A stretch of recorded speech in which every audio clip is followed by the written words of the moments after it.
Out of hundreds of cities across North America that like to think of themselves as relatively big, only a handful get to call themselves home to an NBA franchise. With an NBA franchise comes revenue, tourists, and attention. A franchise provides entertainment for the people of your city and even gives them pride to call your city home. For those reasons, many cities in the past have fought hard to become hosts to an NBA team's story. And while the league grew quickly in its early years, they haven't added a new team since 2004. A team hasn't moved cities since 2012. But Commissioner Adam Silver has been recently talking about expansion. If expansion were to happen, that would likely mean 2 new teams to keep the number of teams even. A lot of cities are going to be coming out of the woodwork soon to stake their claim at a chance at a team. And while the NBA has certainly made some weird choices in the past when choosing a new city, I fully expect them to take their time and make the best possible choice. So why don't we look at some of their best options right now?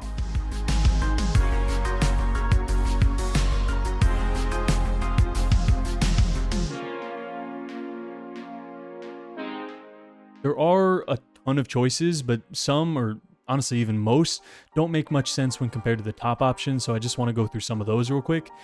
East of the Mississippi, almost entirely not an option. Those markets have already been so overflowed and the teams in the East are so close together that there really isn't room for a new team to gain fans.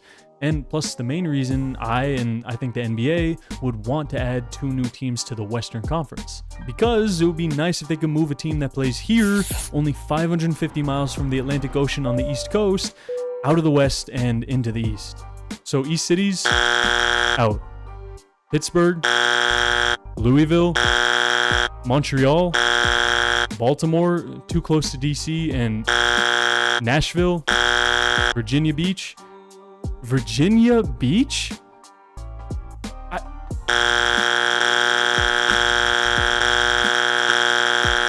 Anaheim, too saturated with Laker fans. They're the biggest brand in basketball. Putting a team there isn't going to be intriguing enough to pull fans away from 17 championships to root for a baby team in Disney's backyard. Cincinnati? It's the 3rd best city in Ohio. Austin? It's not an established sports city, and Texas does not need a 4th team. Vancouver? You made fire jerseys when you had the Grizzlies, but that's about it. The league already in the past has been worried that players wouldn't want to play in Seattle because it's far. Now make it slightly more north and colder and make them have to go through customs every time they go and come from a road trip.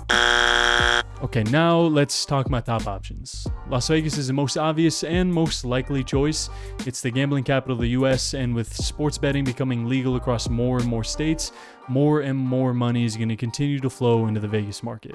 It's a growing city that now with the A's probably moving there, all they need is a basketball team to solidify a spot in each of the 4 big pro sports leagues. Vegas is the betting favorite right now, not an expression. The city is legitimately addicted to betting on any and everything. The city already has an arena for a team, the NBA already hosts summer league games there, and Adam Silver himself has already talked about putting a team there. But there are definite downsides to Las Vegas getting a team. While the city gets a lot of tourists, there aren't as many locals and loyalists as the league might hope for. The reaction to winning the Stanley Cup this year wasn't exactly that of a die-hard fan base that a franchise would want backing them. But I think there's enough fans and certainly enough money that an expansion team could work there. Just like Vegas, Seattle, the 2nd most likely expansion city, also only needs a basketball team to complete the quadfecta of sports teams. Unlike Vegas, they used to have a basketball team until they lost it. The Sonics, after years in Seattle, were bought by a new ownership group and almost immediately skipped town for Oklahoma City of all places. Since then, they've been without a team. Usually it's the scrub teams that end up moving cities, but the Sonics at least had some history. It may have been all the way back in the 70s, but they did win a championship. So ever since the day that they left, there's been a ton of public pressure in and out of Seattle to put a team back in the state of Washington. If a team does get put back there, the biggest pro is that there's going to be an instant fan base, and a die-hard one at that. The biggest con, though, being that historically it's been a very tough place to attract free agents. Not just because it's so cold, but because of how far away it is from the rest of the country. How far away it is from a big market like LA, New York, or Chicago. As a result, other Seattle sports teams have really struggled to succeed, with only 2 championships in the city's history, one of them being that 1979 Sonics one. With the obvious and most likely 2 out of the way, let's talk about some wildcard options. Through my own research, I found a few options that could be a good home to a successful NBA franchise. I looked for relatively big markets, big populations that would be able to fill the stands. The cities also had to be relatively young, as that's the NBA's target audience. Most importantly though, they had to have something, even just one thing that could make them more attractive than Vegas or Seattle. What's more attractive than a bigger market than both of them combined? The largest untapped market in North America, Mexico City. As wild as that idea might seem to those that aren't paying attention, the NBA has already started hosting games there over the last few years. They already have a G League team there. And just like with the NFL's outreach in Europe, this is all to test the waters to see if they could host their own franchise one day. While the pro of how big the market is incredibly tempting, the glaring con is also undeniable. If you think it's hard getting free agents to Seattle, forget about getting them down to Mexico City. The closest team in the league is San Antonio, which is still 692 miles away. That's further away than Memphis is from the Atlantic Ocean. People talk about Portland being so far away from any other team. At least they have San Francisco and Sacramento within 600 miles. Can you imagine like the Knicks or the Celtics going from a game at home to a game in Mexico City? That's over 2,000 miles. A team in the same conference as them in the West, Minnesota, would have to go 1,700 miles. The bigger issue isn't a team taking a one-off trip down south though. It's the Mexican team constantly having to travel to and from there. Not to mention that their players are going to have to learn a new language. What player is going to want to sign up for that? Especially a superstar. Kawhi won a championship in Toronto and still they couldn't get him to stay because he didn't want to have to go through customs every time the team was coming back from a road trip. So as interesting as putting a team in Mexico's capital would be, I just don't think logistically it's the best choice. But a city I could see making sense as a new NBA city would actually be an old NBA city, San Diego. Like I said before, it's usually only the poverty franchises with little success that end up moving, and while that wasn't true with the Sonics, it definitely was with the Clippers when they left San Diego for Los Angeles. The Chargers really just followed in their footsteps when they moved to LA and became the unloved stepchild team. But maybe it wasn't because they were in San Diego that they didn't have success. Maybe it was just because they were the Clippers. Maybe the city should have another chance. San Diego is the largest city in the US without an NBA team. After losing the Chargers to LA, they're left with the Padres as their only major sports team. I've been to San Diego, and the vibe is much more of a relaxed type of vibe, so the fans might not be super intense, but as long as they go to the games and buy the jerseys, there's enough money in SD to support the team. People will continue to point at the fact that the Clippers only lasted 6 seasons there, but 1, don't point to anything Donald Sterling did as smart or logical, and 2, even if the support back then was low for them, that doesn't mean it would be low now.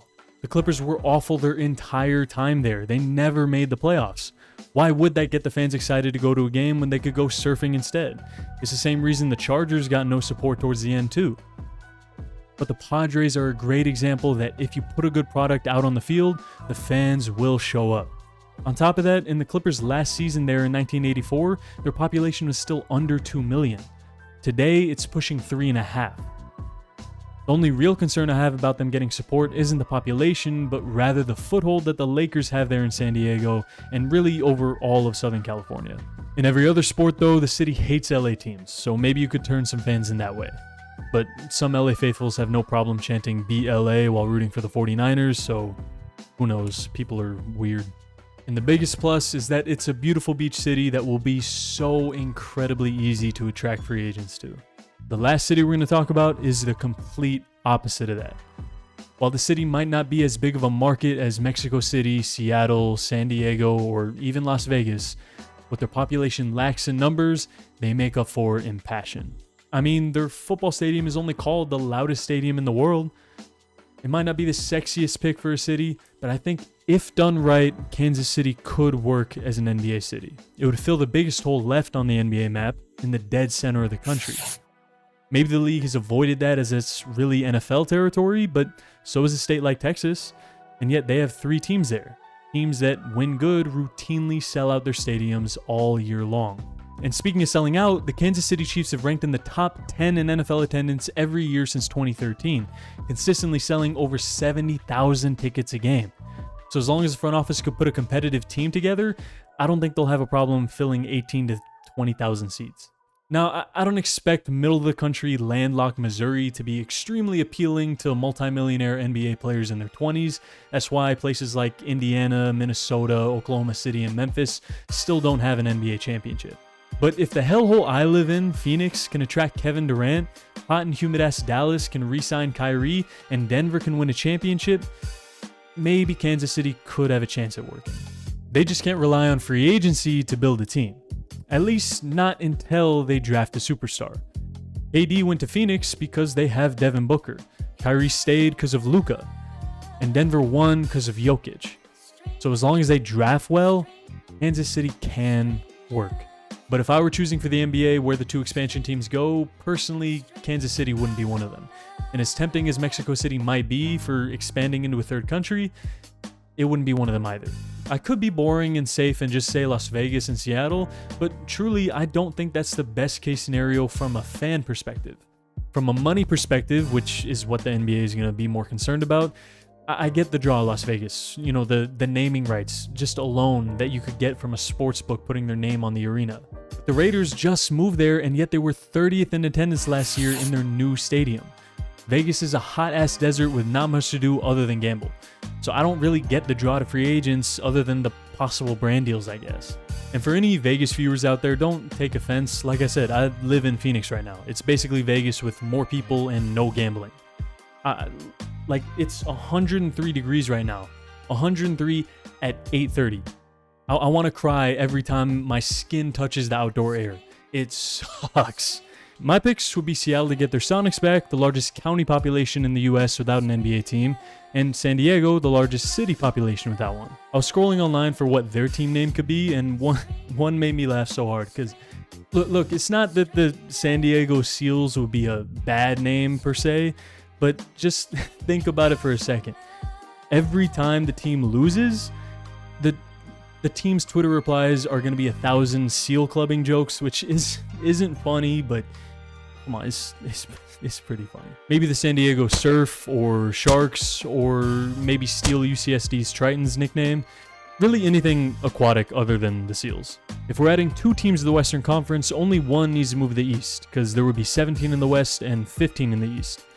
So either Memphis or New Orleans has got to make the switch so we can make it even. Like, bro, just look where they are. I'll say Memphis because they're slightly more east. Obviously, divisions would also need reworking, even though they don't really matter in the NBA today, but maybe one day they could make them matter again. So here are my new divisions. The Sunny Division with the Lakers, Clippers, Suns, and we'll go San Diego Surf. South will be the same teams that are in the Southwestern Division now, minus the Grizzlies since they're now in the East. So Rockets, Mavs, Spurs, and Pelicans. Middle of nowhere division would be the Timberwolves, Thunder, Nuggets, and Jazz. And in the Pacific, Warriors, Kings, Trailblazers, and Seattle Sonics. From one ocean to the other, Atlantic would be almost the same. The Knicks, Nets, Celtics, and 76ers stay. And the Raptors move from the Atlantic to the North Division along with the Bulls, the Bucks, and the Pistons. Southeast Division with the Heat, Magic, Hawks, and Grizzlies.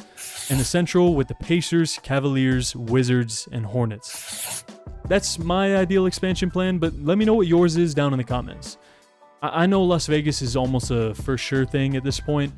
I'm not saying this is my prediction, this is just what I would want to see happen. Anyways, that's going to be the end of the video. I appreciate you watching to the end. If you made it this far, give me a like if you liked the video. Leave me a subscription if you want to see more content from me in the future. I would really appreciate it. It would really help me out. I'm trying to get to 1,000 by the end of the year. Hopefully we chug along there, but I'm not even halfway there yet. So you'd be really helping me out if you hit that subscribe button. Anyways, I love talking to you guys down in the comments. So leave me a comment down below, and I will see you in the next video. See ya.